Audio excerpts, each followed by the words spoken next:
വിവാദങ്ങൾക്കിടെ Indian എക്സ്പ്രസിന് Sasi Tharoor അനുവദിച്ച പോഡ്കാസ്റ്റിന്റെ പൂർണ്ണരൂപം പുറത്ത്. വികസനത്തിന്റെ വളർച്ച കേരളത്തിൽ പതിയെയാണെന്നും തന്നെ എതിർക്കാനും താൻ പറയുന്നതിൽ കുറ്റം കണ്ടെത്താനും സ്വന്തം പാർട്ടിയിൽ പോലും ആളുകളുണ്ടെന്നും ശശി തരൂർ അഭിമുഖത്തിൽ വ്യക്തമാക്കുന്നു.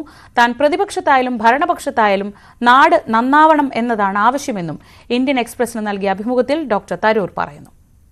എൻ്റെ അഭിപ്രായത്തിൽ നമ്മൾ എല്ലാവർക്കും രാഷ്ട്രീയത്തിൻ്റെ അതീതമായിട്ട് ചിന്തിക്കണം. രാഷ്ട്രീയം നിറഞ്ഞൊരു സംസ്ഥാനമാണ് കേരളം. പക്ഷേ വികസനത്തിൻ്റെ വളർച്ച ഞാൻ കണ്ട 15-16 വർഷത്തിൽ പോരാന്നൊരു വിശ്വാസം എനിക്കുണ്ട്. അതുകൊണ്ടാണ് ഞാൻ ഇപ്പം ഇങ്ങനെ ശക്തമായി സംസാരിക്കുന്നത്. ഇടത് വ്യാവസായിക നയത്തെ പിന്തുണച്ചുകൊണ്ടുള്ള ലേഖന വിവാദത്തിന്റെ അലയൊലികൾ കെട്ടടങ്ങും മുമ്പാണ് നിലപാട് മയപ്പെടുത്താതെയുള്ള ശശി തരൂരിന്റെ ഈ തുറന്നു പറച്ചിൽ. സംസ്ഥാന രാഷ്ട്രീയത്തിൽ സജീവമാകാനുള്ള തന്റെ താല്പര്യവും അവ്യക്തതകളില്ലാതെ അഭിമുഖത്തിൽ തരൂർ പങ്കുവെക്കുന്നുണ്ട്. കേരളത്തിന്റെ വിഷയങ്ങളിൽ താൻ കുറെ കൂടി ഇടപെടണമെന്ന് പലരും ആഗ്രഹിക്കുന്നുണ്ടെന്നും ശശി തരൂർ പറയുന്നു. കേരളത്തിലെ തെരഞ്ഞെടുപ്പിൽ എന്ത് ചുമതല വഹിക്കണമെന്ന് തീരുമാനിച്ചിട്ടില്ല. രാഷ്ട്രീയത്തിൽ വരുന്നത് ഭരണം ലഭിക്കാൻ മാത്രമാണെന്ന ചിന്ത തനിക്കില്ല.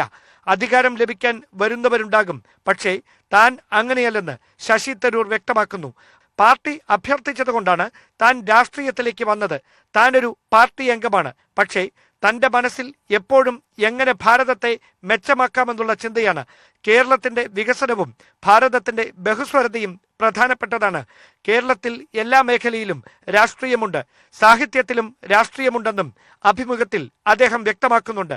സ്വകാര്യ സർവകലാശാലകളെ എതിർത്തവരാണ് ആദ്യം ഇടതുപക്ഷം, ഇപ്പോൾ അതിനെ അനുകൂലിക്കുന്നു. പക്ഷേ വിദേശ സർവകലാശാലകൾ വേണ്ടെന്നാണ് തീരുമാനം.